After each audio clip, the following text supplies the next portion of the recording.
Hello everyone. I have here with me my colleagues Georg Georgiev, PhD, and Andrei Tagarov. Georg is a leading expert in technical programming and technical architecture, linked data and cognitive technology, as well as big data and text analytics. Andrei has a master's degree in computer specialism machine learning from the Imperial College London and is currently a software developer at Ontotext. Today, Georg and Andrei are going to show you how Hercule works, as well as to share with you what new features and functionalities we are planning to introduce. First, Georg will share with you information regarding the Hercule, and during the second part, Andrei will demonstrate how Hercule works and share some technical details. As Hercule is still being finalized, we would be happy to hear your thoughts and feedback. Before we begin, a few housekeeping items. All attendees are going to be on mute to avoid any background noises. Please feel welcome to ask questions at any time, and at the end of the webinar, we'll have 10 minutes for question and answer session, and we'll try to answer them as much as we can. Today's session is being recorded, and in the next days, we'll send you the recording as well as the presentation and link to the platform. I want to thank all for participating in today's webinar, and now I'm giving the floor to Georgi. Georgi, are you ready to start? Yes, hello everybody. As you heard, my name is Georgi Georgiev, and I'll start with what is Hercule.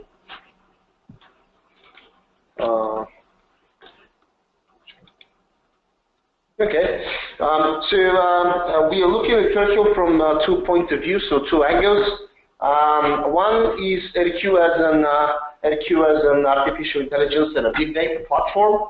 And we think of Hercule that way because it uses artificial intelligence and text analytics to understand events, people, locations, organization, dates, money amounts, and many other sorts of concepts and entities in free running text. And in our case, this is social media posts, news, and broadcast. And when we talk about broadcast, everybody thinks about video,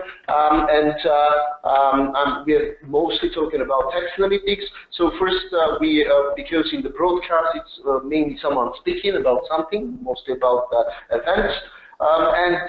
We do speech to text, and then we analyze the text. So this is how we handle broadcast. Hercule is also designed to work with big data sources such as YouTube, Twitter, and multiple news sources such as BBC, Reuters, and many others, both European and US sources, North American sources. It also provides access to background knowledge and open data, such as DBpedia, Wikidata, geonames, but also government. It will provide, it currently is not providing, as you'll see in our demonstration session, but with time, it will start to provide some important government open data sources, such as financial and statistical data sources. And if someone wants to have a solution based on top of Hercule, we will integrate proprietary and some open and government data sources of choice. It will provide a scalable search and filter functionality that is based on concepts. So, for instance, if you want to search for Paris, you type Paris in the search, and the system will ask you, are you searching for Paris, the capital of France, in a drop-down list, or you rather need a couple of some small cities in US, New England, or you're rather looking for searching for some tweets and news or broadcast about Paris Hilton that are in the aspect of fake news. And in terms of faster search, the system will provide a simple functionality to filter the result based on people, locations, organizations, all the typical faceted search functionality. In terms of a data journalism platform, Hercule lets the journalists to define threats by setting a simple keywords, and by thread we mean, so Hercule is searching, and as we will discuss later on in the slides, and also will show in the demonstration session, Hercule provides the functionality a journalist to write simple keywords, and then it runs streaming search queries to Twitter, news sources, and also YouTube. And you can think, for instance, if you want to search for, let's say, Donald Trump, you can imagine how big this, data can be, and this is what we call threads. Yeah, this is actually not handleable by a human, and that's why we also are automatically defining stories of similar tweets. So the system is actually doing that, and a story can contain tweets, news, and videos, and it's a well-defined small event. Or so, for instance, let's say that we have such an example, and you showed up at the demonstration about the terrorist bombing at the Ariana Grande concert in Manchester, and one such story could be people searching for their kids. On Twitter, and some people responding to those tweets, and then if we can collect some news and videos, those will go to the same story. It provides a dashboard to summarize all content sources and data for a story. So on that dashboard, you have tweets, news, videos, broadcasts, and also data sources coming from Wikipedia that you're going to see in a moment in the demonstration, and that's all on one page in one dashboard that is also showing some important scores that we found to be important based on multiple interviews with journalists. Those scores are popularity or how influential a story is. Veracity, and this is how trustworthy a story is. So how likely that story could be, or that tweet. So actually the veracity score, that's on the individual tweet level. So how likely that tweet could be fake or not, and check worthiness. So how likely a story can be checked against data sources. That's a very tricky one, and it actually means, so what a journalist wants is a story that is popular, so it can influence huge communities of people and it's questionable veracity, so questionable truthfulness, and that is check-worthy, which means that it can be checked. So it can be checked, so it contains enough information, enough facts, enough names, enough dates and money amounts to be checked against data sources or other content. What are the use cases of Hercule? So we are thinking at least about 3 different use cases. So one is to stay apprised of the development of a topic that is rapidly becoming very hot. These are, short events that people are very interested in them, and they become very hot. And usually in those events, there is no journalist to represent the event, because they happen incidentally and they become very hot. One such event would be the dethroning that happened recently in Turkey, and another example could be again the terrorist bombing at the Ariana Grande concert in Manchester. So Hercule is very good at summarizing major events about long-running topics. For instance, a war. A war, it can take a few years, and there are from time to time events or stories which are potentially can influence huge communities, and journalists would rather want to be informed about something like that happens. Of course, Hercule could stimulate broad and diverse discussion about these topics if we provide the functionality, for people to share that on the social media and let other comment on that. So express opinion and diversity. So who are the users? We are thinking about at least 2 user groups. One is fact-checking and quality assurance journalists in big public media organizations.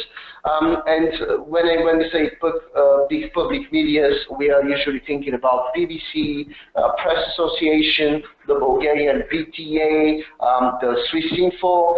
These organizations that for certain regions are an authority for all the information, all the news. They usually fact-check the information. They want to represent different communities, so they think about diversity, and they represent the democracy. We are thinking about such kinds of organizations. And also, there will be a free version where people won't be able to create threads, but they will be able to search, find stories that they're interested in. So the user group of that version would be enthusiasts and city journalists, that are sort of a community. How it will deliver value. This would be the workflow of Hercule that is following the fact-checking workflow, so to say. As we said, it lets the journalist to create a thread by simply typing some keywords, and then Hercule is collecting information from social media sources such as Twitter, news on the web, YouTube, and then this thread is creating these stories by clustering all this information, and then summarizing that. And then it runs a variety of algorithms on top of that Andrei will talk about later on. And such events, algorithms are veracity analytics, checkworthiness, newsworthiness, support deny, and they will provide some examples when we talk about that during the demonstration.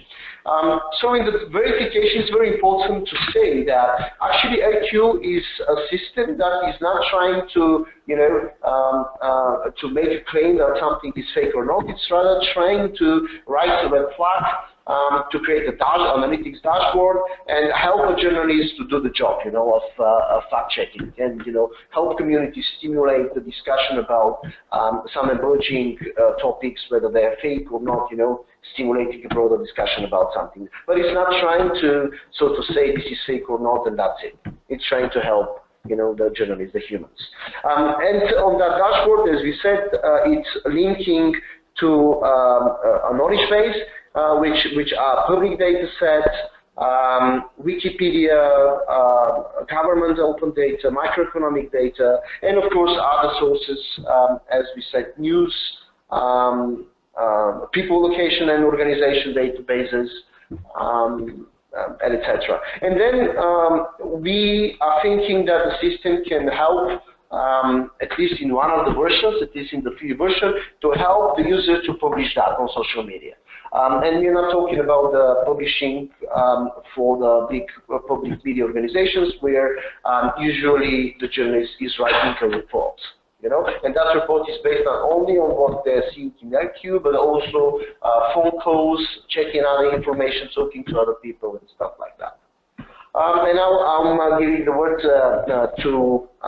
giving the floor to Andrei, who will be talking about a little bit more into the detail of the different components, and then I will do the demonstration and talk about these crazy scores that we're doing. Yeah. Okay, guys. So right now I'll tell you a little bit about what happens under the hood in the system.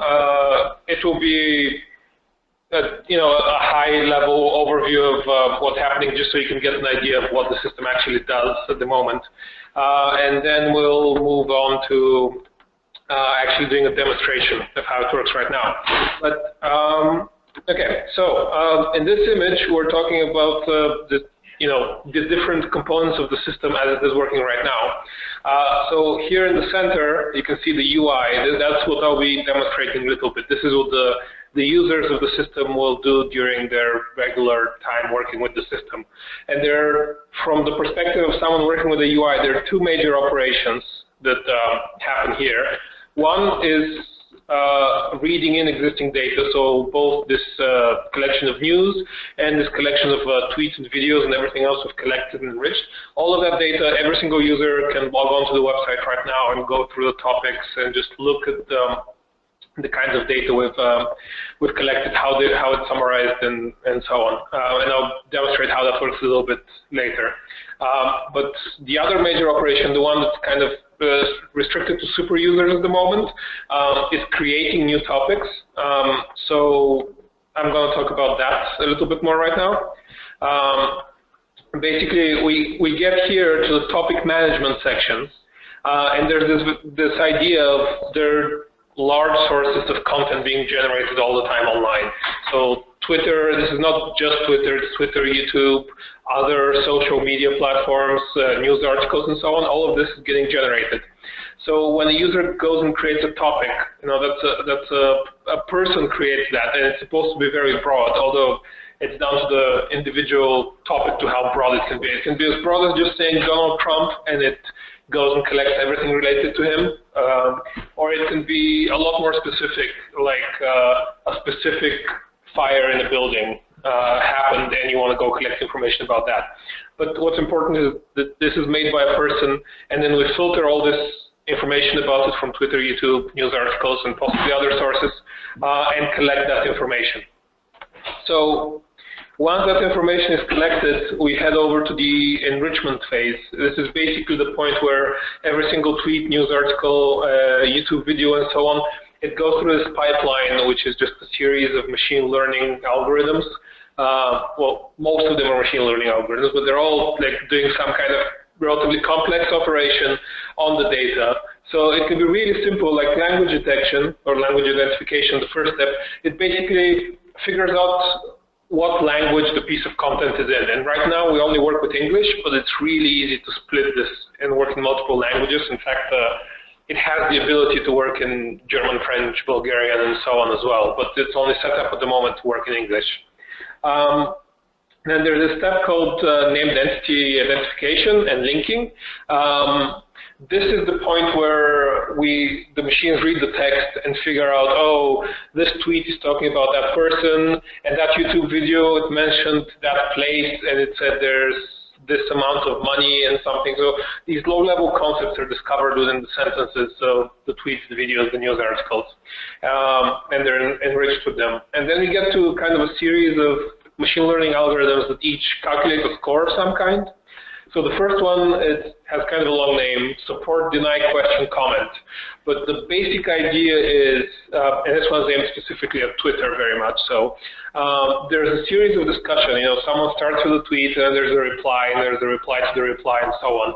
And you can get this complicated tree of discussing a certain topic. The idea of this algorithm is that it classifies each of those tweets. So it says, okay, this is the original tweet, and then someone replied saying, this is true, so that the tweet supports the initial claim. But then someone else replied to the original tweet and said, no, that's not true, I'm there and this is not happening, so then someone denied it. Or maybe someone responds to the denying person saying like, oh, but are you sure you're in the right place? So then they're questioning the previous statement and so on.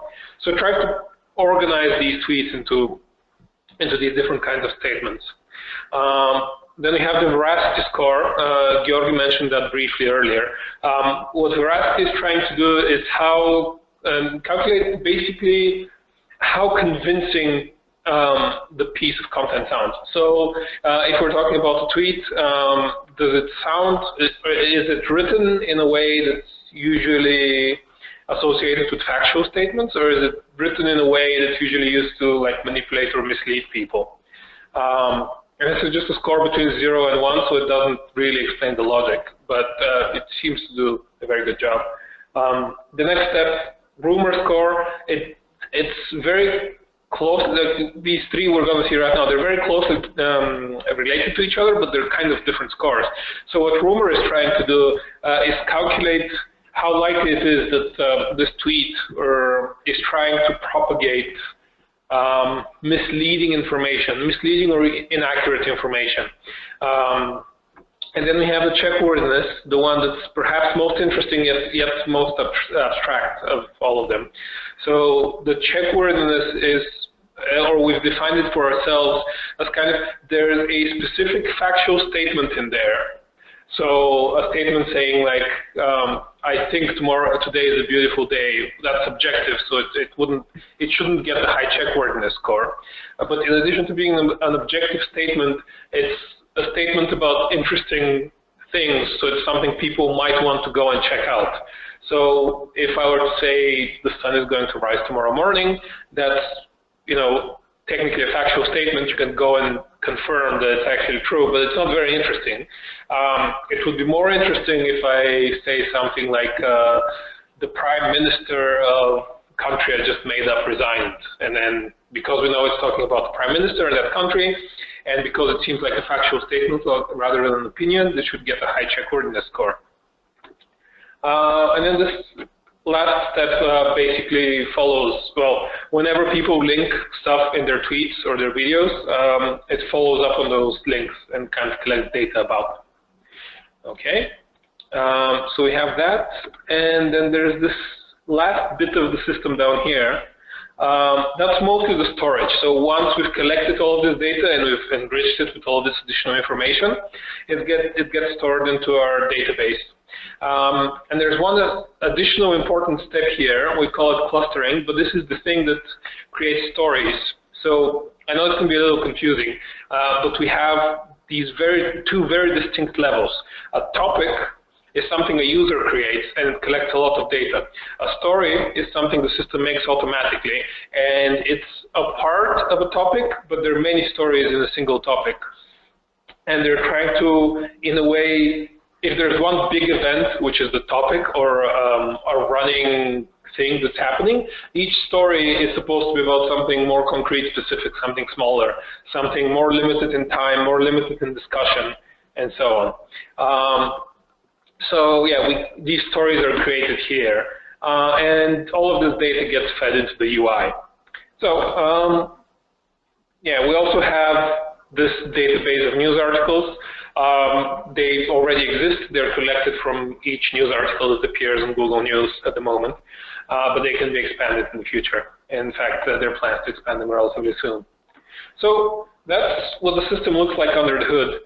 Hopefully I didn't lose too many of you with the details, but we're moving on now to demonstration of the UI, what the actual users of the system would see when they're interacting with the system. So here we go on to the demo. This is what the system looks in when you first open the website. So you can kind of see these images with short descriptions and so on. Basically, each image and title and description is a topic of its own. So each block like that is something a person created. So here we have a topic about Queens of the Stone Age that one of our colleagues created when their new album was coming out. Here we have the Manchester Arena explosion, so the terrorist attack at the Ariana Grande concert. Here's about a special election in the US earlier this year in the fall. So each of these topics, we have 8 of them currently up on the system. They're created by a person about something they're interested in. And what I was saying about them being very broad, here we had a topic that just said Trump. And we went and collected 500,000 tweets and dozens of news articles and YouTube videos and so on talking about Trump over the course of a few weeks. So this is a huge amount of data that we've narrowed down into specific events that happened during these 2 weeks, so they've been extracted from the discussion. Meanwhile, we can look at the Grenfell Tower fire. This topic only ran for about a day. It didn't collect very much data, but it was very active while it was up. But still, this is like a specific fire in a single building. Everything happened over the course of a single day. Right, so the first thing I'm going to show you after the landing page, it's the admin panel. It's not something that's available to regular users right now, but I just want to show you guys, at the moment, this dashboard just says oh, we have over 1 million tweets collected in this demo version. It also tells us that we are not actually ingesting new tweets at the moment, so you haven't even created the topic this week. So this kind of information is very easily available to admin users. But the important part is called topic management. And what I want to show you is that a person with admin rights to the system can go and look at all the topics edit, stop, or delete them, and so on, and you can see these topics are not running, like they're not collecting new data. And they can create new topics, and this is what that looks like. It's very simple. It's all you do is give it a title. So this is my new topic, and a description. Oops. There we go. So both of these are just something for the user creating them. So this is helping other people figure out what the topic is about. The real magic happens over here in the keywords. Here I can define a topic with a list of Boolean combined keywords. So it can be something like Manhattan and London and I don't know, Syria. And because I'm saying and, this is going to look for pieces of content mention any of these words, so that's going to be very few. Or I can replace them and say or, so then this is going to be looking for any piece of content that mentions Manhattan, London, or Syria, and so on. So I'm sure most of you are familiar with how Boolean keyword search works. And this works in the exact same way it does in Twitter and YouTube. In fact, this very string is used to filter the data from those sources and others. And the only other important bit is the date. So I can define, maybe I want to start a topic that began yesterday at, yesterday at noon, and will run until, New Year's Eve. So actually something in the mid-evening. In the early evening, okay. So then I just tell the system, this is what you're looking for, and this is when you're looking for it, and I click save, and it goes and starts collecting data. I'm not going to create one right now because usually it takes about 10 to 15 minutes to go and collect all of this stuff. So not quite enough time for this demo. But yeah, this is what the super user does. This is how a person goes and creates a new topic, and again, we only have 8 of them. And these are the 8 we have active at the moment. But if we go and decide we want to look at one of these topics, say I'm going to go over to the Manchester Arena explosion topic. This here will look slightly confusing at first, but hopefully it will make sense quickly enough. So we have these graphs here with data, and you can see there are many of them. So they're stacked. This is the name of the story. This is the story developing in time. And again, I don't want to stress this too much, but a story is something the system creates automatically out of a user-created topic. So we can see within the topic about the terrorist attack at the Ariana Grande concert, the system went and created a whole bunch of discussion. And at the moment, these are just sorted by size. So this is the biggest one. If we just look at here, the name Manchester Arena attack leaves parents searching for kids, it should become immediately obvious what the story was clustered around. And you can also see on the day of the attack, there were nearly 80,000 tweets discussing this. And there were also a lot of tweets on the next day. And they kind of petered out, but it went on for a few weeks. So this is one of the biggest discussions. And there were still hundreds and hundreds of tweets in these following days. And we can see a smaller topic. This is, about the explosion. This is the original reporting. So that 1,000 people immediately posted about it, only followed up in the next day or two, but not that much. And here we can see a topic that kind of came up a bit later in time. So this one over here, about a week later. So you can see this is the 30th, when the original attack was on the 23rd. A benefits concert was announced for the victims of the attack. So then, the system automatically detected there's a new kind of discussion. I should create a new story about this thing because it's significantly different than what has been discussed so far. And there are other kinds of topics. Like there are actually thousands of topics here, but these are the biggest ones, and you can delve as deeply into them as you want. We also intend to introduce sorting by different things. Not just the biggest topics, but the ones that are growing the fastest, or the ones that have been biggest in the last week, and so on, stuff like that. So here now I've opened one specific story. In fact, this is the last story I mentioned about the benefits concert that was announced. So you'll see there are a few things here. This is a different version of a summary for what's contained in the story. So we can see, you can see 3 graphs, and maybe they don't mean too much to you right now, but I'll just go over them each. So popularity, that's the one in orange. Popularity basically keeps track of how much of the discussion is happening at a given time.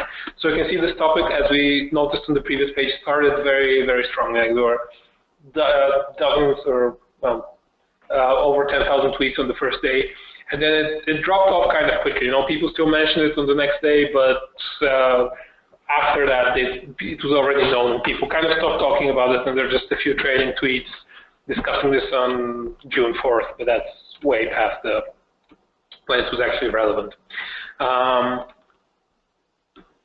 Okay. Then if we go to checkworthiness, that's the green. So for checkworthy, and I've talked about it a little bit before. This is basically trying to figure out, you know, are there new interesting things being claimed in these tweets that are worth someone's time to go and read up on them and confirm whether they're true or false, or maybe add more context to them. So this is theoretically the most useful ones to journalists, we believe. And finally, we have the veracity score in blue. You can see it's very high up. This is basically a way for the system to tell us this is how confident it is that the things that are being discussed are actually true. And as you'll notice in these examples and a lot of other ones, you know, people tend to be, especially these big discussions of big events, tend to mostly, you know, have high veracity. Then before okay, so here we have, it's called concepts in story. This is kind of another way to define what the story is about. It's not quite as precise as the title, and as you can see, the title gives us a much better idea of what it's actually about, you know, the benefit concepts. But still, there's some interesting concepts being discussed here that are the most commonly mentioned within this discussion. So you can see London and Manchester. I know why they're mentioned, you know, relevant to this event. But let's see, there's this place or thing called KCTV, and it's being mentioned a lot. And maybe it's some TV channel, but I don't really know what it is. So I click on it, and I go off into this other demonstrator to get more of an idea of what this actually is. And you'll see the first thing I get up here in the top is kind of, well, it's the whole screen at the moment, but it's an encyclopedia-style information. In fact, I'm pretty sure this one in specific is coming from DVpedia information about this thing, which is a TV channel. Yeah, so it's a CBS-affiliated television channel in Kansas City. There's some information about where it is, which country it's in, its website. So I can immediately get some useful information. Like within seconds, it didn't even have to go and Google it and search for the right KCTV name thing. It's already telling me this. But we have extra information down here. These are other news that's appeared in recently, and recently it's, you know, appeared, as been mentioned, in a variety of different news. Since it's a TV station, unsurprisingly, they're just big news stories. And there's this information about how often it appears in the news. So KCTV, it's not being mentioned very often. It had one mention in early September, and it had one towards the end of or mid-October. And then there's, well, down here we have this pie chart. It can look a little overwhelming at first, but what it's showing is the concept KCTV. It can be a person, organization, location, or something else even. What is it mentioned in relation to? So we can see it mentioned in relation to Kim Jong-un and so on. This is not terribly interesting at the first glance because this is a news station. So it's more the news they're putting out that we're relating them to rather than the news about them. Exactly. But, you know, this should be a good demonstration of this concept I didn't know much about. Now, for a glance, I can get a lot more information about it. And This is also one of the views that has the most potential to be extended and improved and become more helpful to journalists. So we're going to ask you to, help us out with a few ideas about what the best direction for expanding this will be later on. And one of the questions will be about what sources of data for fact-checking would be most useful. So when you see that question, think of this page. Think, what else would I like to see on this page that would be helpful to me when I'm looking at this data? Okay, so we looked at a lot of, aggregations, scores, summaries, and so on, but let's look at the actual underlying data. So I go and click on any of these days, so they're days at the moment. So I click on the first day to see what the discussion is about, and I see, someone's linking to a tweet announcing the charity concert, and there's another, and there's, and people start retweeting. But I can hide the retweet just quickly. So basically, the publicist for Ariana Grande announced this concert, and then all the news stations start writing tweets about it, and then people start retweeting the news stations. And that's kind of like what the Twitter summary here is. So kind of just at a glance, we can get the idea of, oh, okay, so these 10,000 tweets, they're all discussing this one event. But we can go beyond tweets. We can go to, say, linked news. It should hopefully load soon. Okay, so these are news that are linked from the people tweeting or in the news or in the YouTube videos and so on. So you can see what news articles there are, and there's, this news article talking about the charity concert, and someone else wrote another. And here we can actually see one of the news stations that appeared a lot. Probably people were mentioning it because it wrote the article. And this is an example that has a lot of news articles, and all of them are about this one announcement, but they're in different sources and so on, and they've been combined and shown here. And there's one last thing, which is YouTube videos. So we've found YouTube videos, and because there are fewer of them, there's kind of this progression. If we look at the quickly developing story, it might be initiated by an actual event, or it might be initiated by a news article. But at first, there's an explosion of Twitter discussion, and that takes several hours to really get going. And then 6 to 12 hours, sometimes even up to 24 hours after the Twitter discussion really gets going, we start getting news articles about it. So they're linked within the tweets then, or they appear under the related news. And then another 12 to 24 hours after the news articles have come out, we start getting, videos, YouTube videos discussing these same events.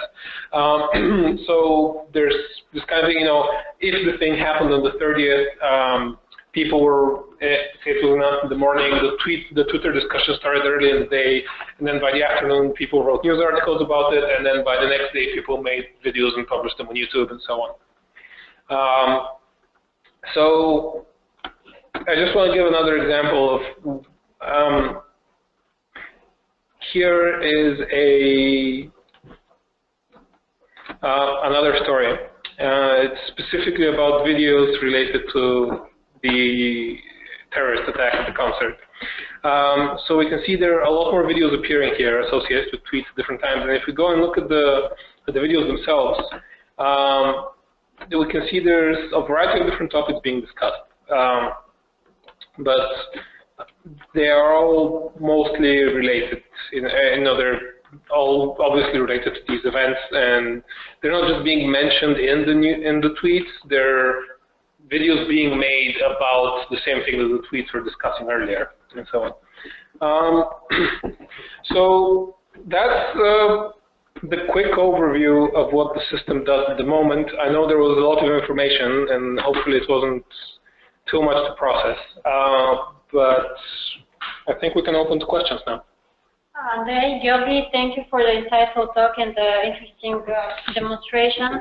Now we can answer these questions. One interesting question is, what is checkworthiness? I think you explained it briefly, but could you please repeat for our attendees? Yes, okay, so the idea of checkworthiness is it has two aspects. One is that there's a factual statement, something that can go and be verified with concrete data. And two, it's about something interesting. So it's a claim about a person or a location or organization or something else that's present in the news, and it's kind of interesting to people to know more about. Well, actually, that means something for a journalist, you know. So the journalist is curious to read about it. So it should be factual, that it can be checked, but at the same time, it should be something that the journalist might be interested in. And also, it might be different communities. So the journalist is interested in that because different communities for which this journalist is representing event could be interested in that event. Yeah. Thank you. Other question is, what is the difference between veracity analytics, fact-checking, and rumors analytics? Okay. Tricky one, right? Yeah. Just going back to the presentation here. We had this Control F5. We have these different scores that are being calculated, and there is, in a certain sense, a bit of overlap between them, and that they're all trying to kind of get at there's something interesting being said here. But there's some specific differences between what they mean. So veracity is specific about how it's being stated, as in the algorithm has been trained to recognize kind of deceptive language. So if it identifies deceptive language, it would say this doesn't have very high veracity.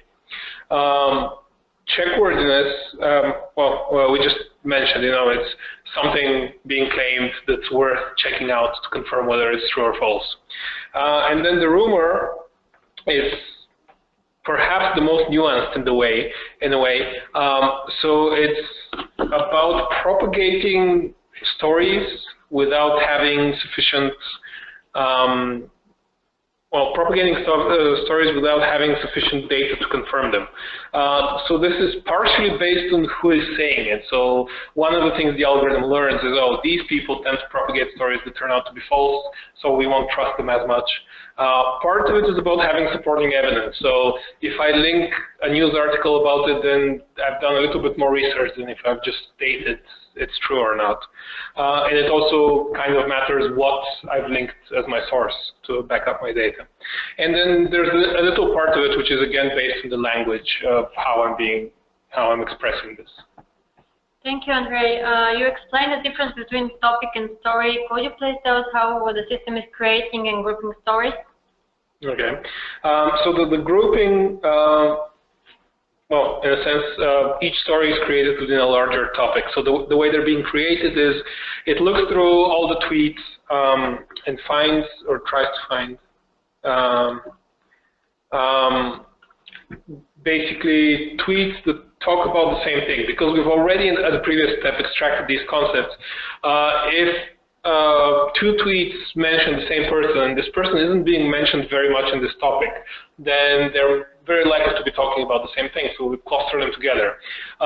Similarly, if they just use the same word, but they're the only two tweets in the whole, or there's like a small subset of the tweets we have, say the Donald Trump topic, and has 500,000 tweets, and we only have 5,000 of them that mention this person, then it's very likely, and also it's important that they occur close in time to each other. So it's very likely that those 5,000 will get separated into their own story, because it's on these few days this person is being mentioned a lot in relation to Donald Trump. Meanwhile, obviously the biggest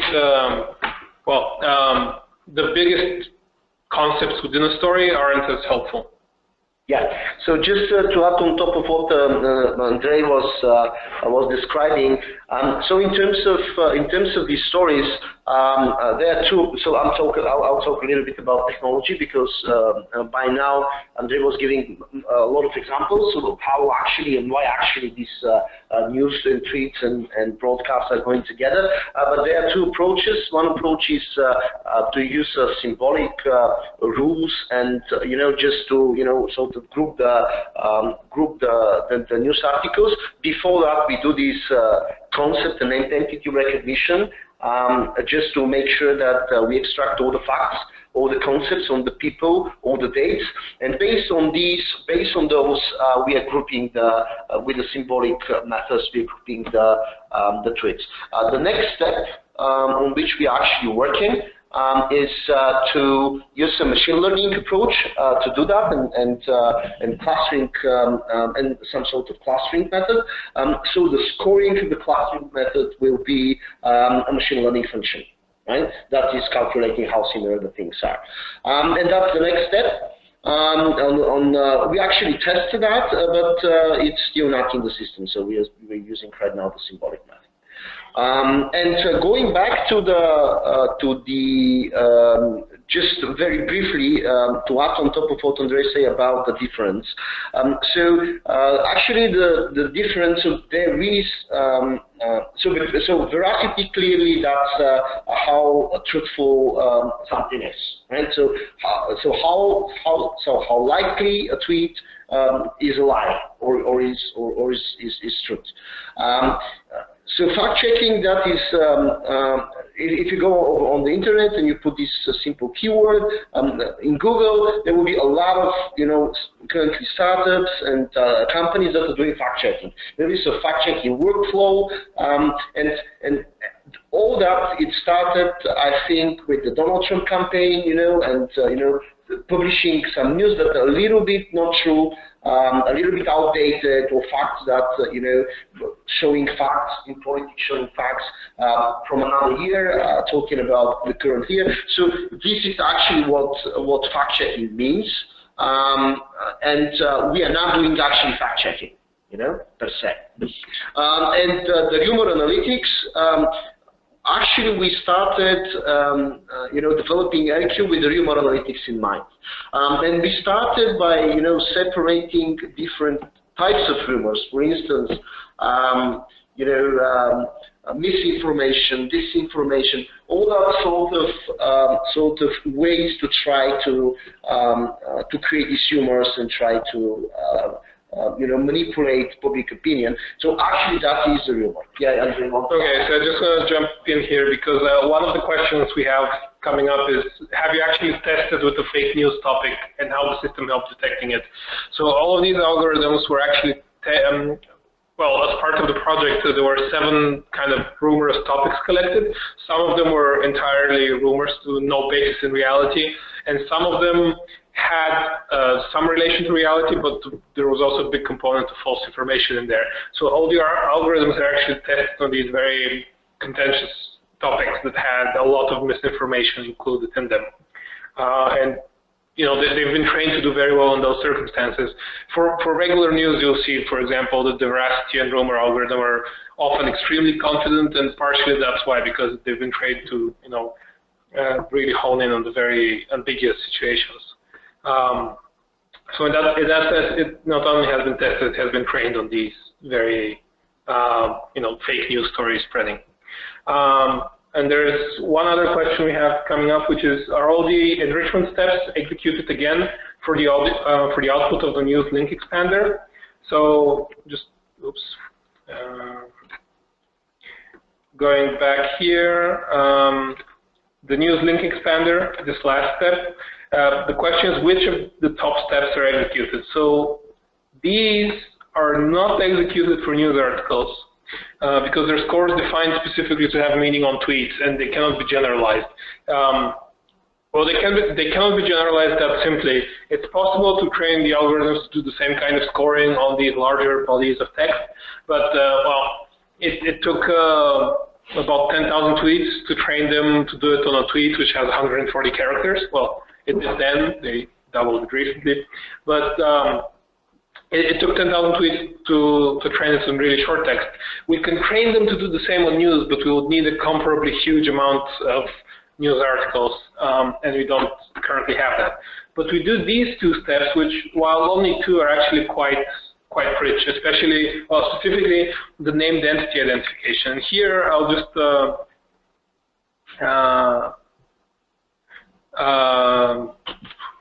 just demonstrate. Hang on. When we talk about news and news articles, if we go and open what is the link we use often? If I go here, for example, I already mentioned this view describing the concept of Ariana Grande. So there is a lot more news about her, obviously. But if we go to this specific bit of discussion, this is a single news article that the system collected and crawled. These are available in large quantity, and they're linked to the stories. When I say it enriches and it finds concepts, everything you see underlined here in the text is its own story. So we have, the Britain is identified as a location, security services is an organization, attack, it has these more generic things, they're called topics and so on. So we can see not only does it identify Theresa May as a person and a specific, the specific person, that's the Prime Minister, it also says in the text, it also figures out in the text that, the text tells she's the Prime Minister and so on. So it is rather rich enrichment. Well, that's kind of a tautology, but it's a big enrichment to news articles. It does the same thing on tweets, but obviously when we're only working with 5 to 10 words, it finds fewer concepts in a tweet. So it does do quite a bit of stuff for this. Thank you, Andrei, and we have now time for only one question. Can you guarantee that your claim or veracity is not fake news? Georgi, maybe you take this one? Yeah.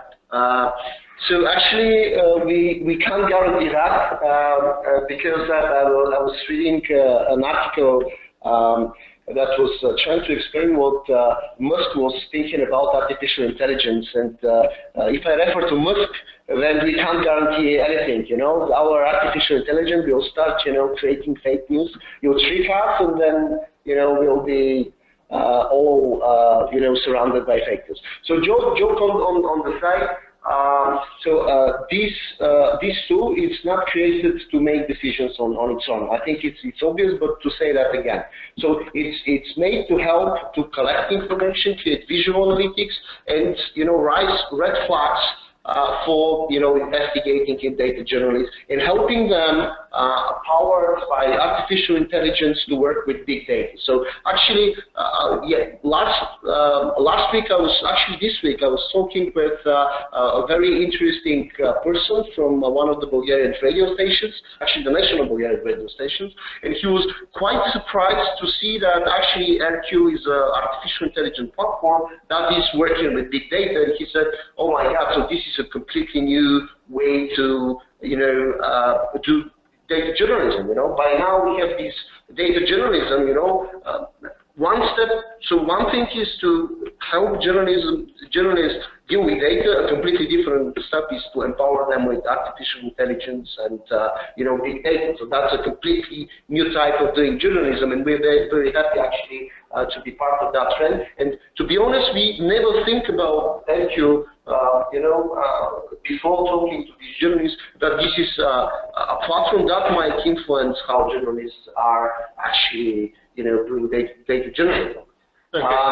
So just to finish the question, it's meant to help journalists, and city journalists and communities. It's not made, to make decisions on its own and create factors.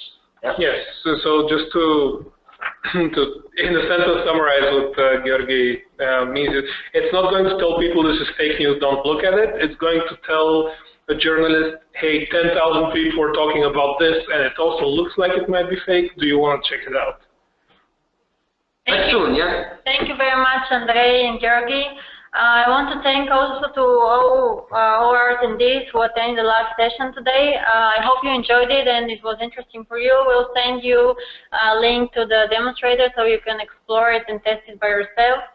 For those who joined after we started, this webinar is being recorded and will be available in a few days. If it provoked your interest, head to Hercule's website to explore it by yourself. And if you still have questions or comments you would like to share with us, please send us an email to events@ontotext.com or just reply to the follow-up email you will receive in the next few days. And finally, after we close the session, a short survey will be launched. So we kindly ask for 7 more minutes of your time to fill it. We love feedback and we highly appreciate your opinion.